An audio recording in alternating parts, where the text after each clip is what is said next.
काल रात्री इथे स्कूटर लावली होती, गायब कशी काय झाली? पाहिल्या प्रीतम? अरे काय झालं? अरे स्कूटर कुठे गेले? अरे काल रात्री मी स्कूटर इथे आणून ठेवली होती, आता बघतो तर गायब आहे. काहीच कळत नाही कुठे गेली. बाबा अहो, इथून स्कूटर कुठे जाणार आहे? थांबा आपण बघूया, इथेच कुठेतरी असेल, कोणीतरी चुकून दुसरीकडे पार्क केली असेल, आपण बघूया. थांबा. हा वॉचमॅन काका, वॉचमॅन काका. काय झालं सर? अहो इथे स्कूटर होती, तुम्ही बघितली का? कोणाला बाहेर जाताना आतमध्ये येताना काही बघितलंय का तुम्ही? नाही सर, नाही आतमध्ये येताना कोणाला पाहिले मी, नाही बाहेर जाताना. अरे अरे मग कुठे गेले स्कूटर? हे बघ, ते अत्यंत महत्वाचे स्कूटर आहे, लवकरात लवकर सापडली पाहिजे. श्रीकांत, मी कालच इथं आणून ठेवली होती आणि ती पारूला देण्यासाठी म्हणून इकडे लावलीस गाडी आणि बघ गायब झाली, कोणतरी घेऊन गेलो. तू हे जर केलं नसतं ना तर आता आपली स्कूटर आपल्याकडे असली असती. अरे बाप रे, माय गॉड, मला कल्पनाच नाही. म्हणजे वहिनी, दादासाहेब त्या मोलकर्णीला देणार होती का? इतकी महत्वाची तुमची आठवण? हा, शी शी शी शी, मी सांगते ना, त्या स्कूटरला त्या पारूची नजर लागली असणार. हो, म्हणजे बघा ना, तुम्ही साधा विचार केला तिला गिफ्ट म्हणून द्यायची, गायब. शी शी शी, अपशकुनी ती पारू, पावळट कुठली. दामिनी गप्प बस. काकू तू जरा शांत राहा, उगाच पारूला बोलू नकोस. आई बाबा तुम्ही पण जरा शांत व्हा. हे बघा मिळेल स्कूटर, आज कुठेही जाणार नाही, इथेच असेल. आणि मुळात ती एवढी जुनी स्कूटर आहे, ती चोरून कोणाला काय मिळणार आहे ना. आई आपण पोलिसांना फोन करूया का? म्हणजे ते लवकर शोधू शकतात ना म्हणून. हो, पोलिसांना ताबडतोब फोन कर. हो, लवकरात लवकर त्या स्कूटरचा तपास लागलाच पाहिजे.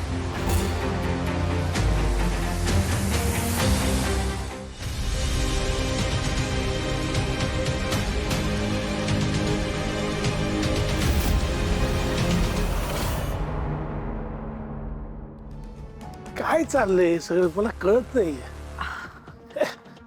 आपली साथीदार अशी गायब कशी काय झाली? काल तर आदित्य आणि पारूला ती स्कूटर गिफ्ट द्यायची असं ठरवलं होतं ना मी. या दोघांच्या नशिबात एवढं साधं सुख सुद्धा नाहीये का? ऐकलं आय एम सॉरी, माझ्यामुळे हे झालंय सगळं. श्रीकांत, माझ्यामुळे आपली मोठी आठवण गायब झाली का? खरंच आय एम सॉरी. श्रीकांत शांत हो, तुझी यात काहीच चूक नाहीये. काय बोलतोयस तू असं? हे बघ, आता आपण पोलिसांना कळवलंय ना, पोलीस तपास करतील, आपली स्कूटर नक्की सापडेल, मला खात्री आहे. तू नको टेन्शन घेऊस, ठीक आहे? तू शांतपणे बस इथे. बाबा मी पाणी आणते. नाही नको, काही नकोय मला. बाबा हो, तुम्ही पाणी पिऊन घ्या, तुम्हाला बरं वाटेल. ती स्कूटर मिळेपर्यंत अन्न पाणी काही घेणार नाहीये मी. बाबा हो, श्रीकांत. प्रीतम, आज मी ऑफिसला येत नाही, मी श्रीकांत बरोबर थांबते.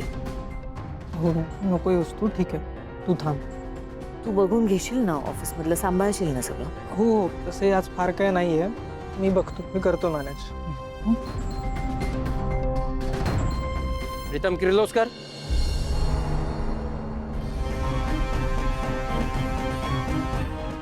साहेब या ना, या आतमध्ये बसा. बसा बसा बसा. सर तुम्ही सांगितल्याप्रमाणे मी तुम्हाला सगळं फुटेज पाठवलं होतं, त्यावरून काय कळलं का की कोण आहे काय? होय, एक व्यक्ती CCTV फुटेजमध्ये स्कूटर घेऊन जाताना दिसतोय.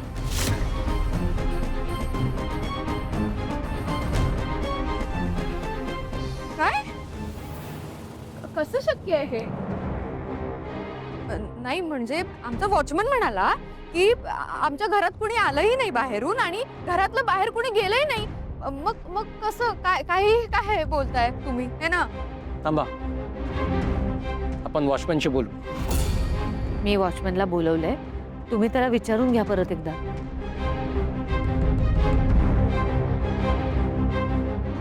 सर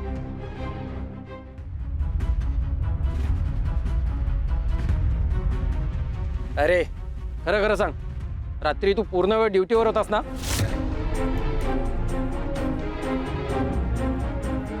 हो होतो साहेब मी. नीट आठवून सांग, कुठे बाहेर तर गेला नव्हतास ना?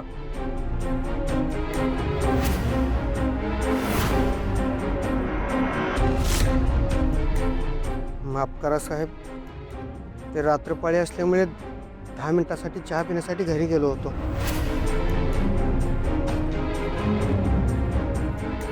दहा मिनिटं सोडले तर पूर्ण वेळ मी ड्युटीवरच होतो. काय आहे, अशी ड्युटी करता तुम्ही? अहो तुमच्या हलगर्जीपणामुळे झालं हे सगळं, कळतंय का? बाप रे बाप रे बाप. म्हणजे हा 10 मिनिटांसाठी बाहेर गेला होता, तेव्हा चोर घरात आला असता आणि त्यांनी आपल्या जीवाला काही केलं असतं तर कुणालाही. मला खूप भीती वाटते आता. मॅडम, तुम्ही काळजी करू नका, आम्ही CCTV फुटेज मधल्या माणसाचा शोध घेत आहोत. तो माणूस लवकरच आमच्या ताब्यात असेल आणि तुमची स्कूटर सुद्धा. काळजी करू नका. Thank you so much.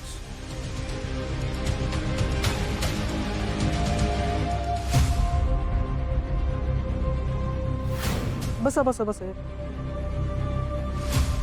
सर, तुम्ही सांगितल्याप्रमाणे मी तुम्हाला सगळं फुटेज पाठवलं होतं. एक व्यक्ती CCTV फुटेजमध्ये स्कूटर घेऊन जाताना दिसतोय. तेव्हा मी काय करू? मी आता काय करू मला कळत नाहीये. पोलीस आता तपास लावून शांत बसणार. म्हणजे मला मला मला काय गरज होती त्या स्कूटरला गायब करायची? गप्प बसले असते, पण ते नाही. जर पोलीस त्या चोरापर्यंत पोहोचले तर माझ्यापर्यंत पोहोचायला वेळ नाही लागणार. माझा पण चेहरा समोर येणार. मला काय करावं कळत नाहीये. दामिनी बाहेर पड, यात ना काहीतरी